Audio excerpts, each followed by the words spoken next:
A continuación les hablaré sobre el funcionamiento del sistema motor humano. Este se encarga del movimiento.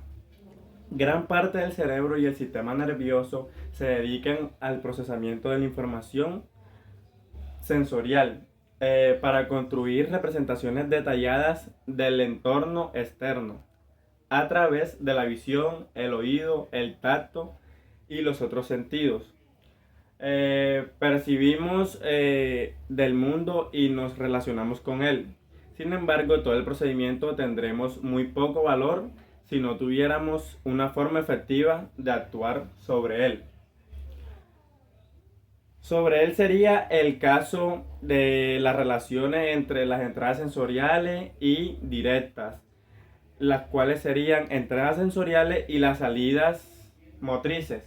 En esta sería, por ejemplo, tocar la estufa caliente, que al tocarla tendríamos una reacción inmediata, provocar un retiro inmediato, provoca un retiro inmediato y otras generalidades más como lo son las acciones requeridas de la información sensorial fina. Continuando con la función del sistema motor humano, tenemos también la conducción motora. Esta constituye una de las vías de expresiones más importantes de las personas, que sería todo el comportamiento, sea consciente o inconscientemente. Se basa en un conjunto de contracciones musculares orquestadas por el encéfalo y la médula espinal. Buenos días, hoy le vendremos a hablar sobre el funcionamiento del sistema motor humano y mi grupo está conformado por Samantha Oñate, Mayerlin Miranda y mi persona Jorge Miranda. Continuando con el funcionamiento del sistema motor humano, tenemos las características del sistema motor. En el sistema motor se caracteriza por recibir información sensorial constante y presenta una doble organización, las cuales son jerárquica y en paralelo.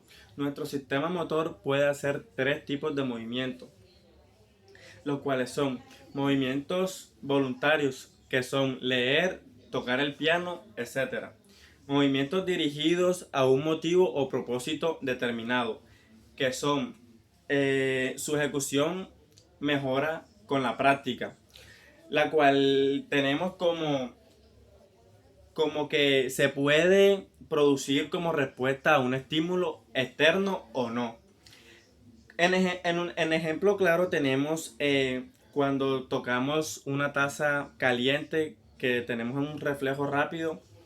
Eso sería un movimiento dirigido o un método a propósito. Y por último tenemos la combinación de actos voluntarios y reflejos, y normalmente el inicio y el final de estos movimientos son voluntarios, pero una vez iniciados el movimiento continúa de una manera más o menos involuntaria. Y ya esto sería toda la presentación por hoy. Bueno, por otra parte encontramos lo que serían las motoneuronas medulares. Bueno, las motoneuronas medulares alfa son de gran tamaño, sus axones están mielinizados y su velocidad de conducción es de 60 a 30 segundos. Estas neuronas se agrupan en las médulas y se forman columnas que se conducen como núcleos motores. Bueno, las neuronas gamma son más pequeñas que las anteriores, inervan fibras musculares de los huesos musculares, los cuales están insertadas como fibras musculares del uso muscular, perdón. Otras de las motoneuronas serían interneuronas. los cuales se pueden ser excitándolas o inhibidoras, lo cual es un tipo especial. Son las interneuronas de Rechap, que reciben conexiones de vías supraespinales y motoneuronas. Bueno, y por último los reflejos espinales, los cuales son las respuestas motoras más simples y respuestas automáticas, involuntarias, inmediatas y estereotipadas, lo cual frente a un estímulo determinado. El circuito entra la entrada del estímulo y la ejecución de las respuestas, que se conoce como arco reflejo, lo cual consta de los siguientes elementos: receptor sensorial, fibras sensoriales aferentes, centro integrado, fibras motoras aferentes, efector, y que sería el efector sería los músculos esqueléticos. Muchas gracias, mi nombre es Samantha Oñate.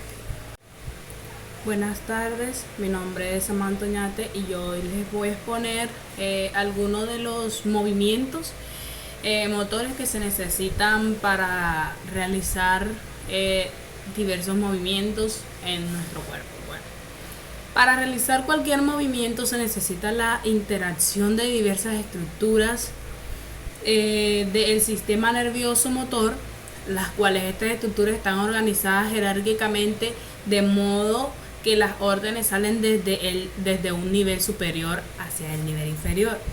El nivel inferior son las motoneuronas del asta anterior de la médula espinal por las motoneuronas del núcleo motor troncoencefálico.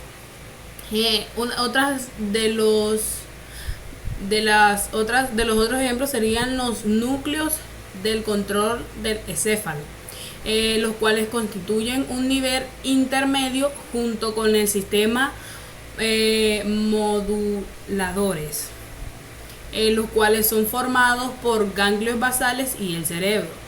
Otros de estos sería el nivel más alto de la jerarquía, lo cual sería la corteza cerebral motora. Bueno, la médula espinal. La médula espinal es una estructura que integra o coordina actividades musculares elementales para el mantenimiento de la postura y diferentes movimientos, lo cual también desarrolla un automatismo simple de la marcha y del movimiento defensivo simple, retiradas del músculo ante cualquier agresión y a través de la respuesta reflejada. Hola, mi nombre es Mayerlis Miranda. Yo les estaré hablando sobre el tronco del encéfalo. Este tiene pues dos funciones que se llevan a cabo, que son las siguientes. Está el control y ajuste del tono muscular, la regulación de la postura y el mantenimiento del equilibrio. Pues en esta región se encuentran núcleos motores que se desarrollan programas motores, como lo son pues estereotipados, conocidos como generadores de centrales de pautas o secuencias motoras, como los respiratorios, los de masticación o los de la marcha. Desde los mismos se originan las vías supraespinales, vías que se dirigen hacia la médula y regulan las funciones motoras relacionadas con el mantenimiento del tono, postura y equilibrio. Bueno, ahí tenemos pues la corteza motora primaria, que está situada pues en la circunvolución presental. Pues está en la área 4 de Brodmann, pues que es la corteza capaz de provocar movimientos simples con una estimulación eléctrica de mínima intensidad. Pues en ella están representadas topográficamente somatotopia, las distintas partes del cuerpo, como homúnculo, motor de Pointfield, ocupando pues una mayor superficie, Las zonas que intervienen en movimientos que requieren precisión como la mano, cara o los órganos de fonación y con mayor versatilidad de movimientos. También tenemos la corteza motora secundaria, que está situada por delante de la anterior. Está formada por la corteza premotora, área premotora lateral y la corteza motora suplementaria. La corteza premotora tiene una representación somatotópica similar a la del área motora primaria, pues esta se activa desde que se prepara un movimiento como respuesta a estímulos visuales, auditivos o táctiles, ya que asociará pues un fenómeno sensitivo o con un movimiento determinado. Bueno, también tenemos pues la corteza cerebral, que es la organización de los movimientos más complejos y elaborados. Se lleva a cabo pues a través de las estructuras situadas en los niveles de medio y superior del encéfalo, ejerciendo el llamado control supraespinal.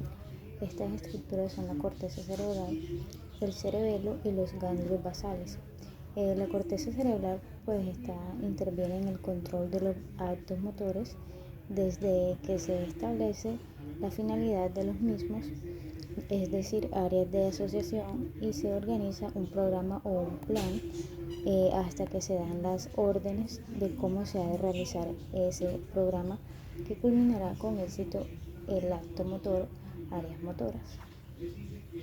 La corteza motora está situada pues en el lóbulo frontal, inmediatamente por adelante de la cisura del Rolando, y estas se distinguen dos áreas funcionales diferentes. Bueno, por último le hablaré sobre el cerebelo. Interviene en el movimiento regulando el equilibrio y la adecuación de la postura y el desarrollo del movimiento. Anatómicamente presenta dos hemisferios laterales y una zona central denominada dermis. La porción más externa es la corteza cerebelosa y está dividida en lóbulos. En la corteza y en los núcleos existen una organización somatotópica, la cual la corteza está formada por tres capas. De estas más profundas es a más superficial. Las cuales son las capas granular, donde hay células granulares de pequeño tamaño, cuyos azones ascenden hasta la capa superficiales, dividiéndose en las ramas paralelas, los cuales serían fibras paralelas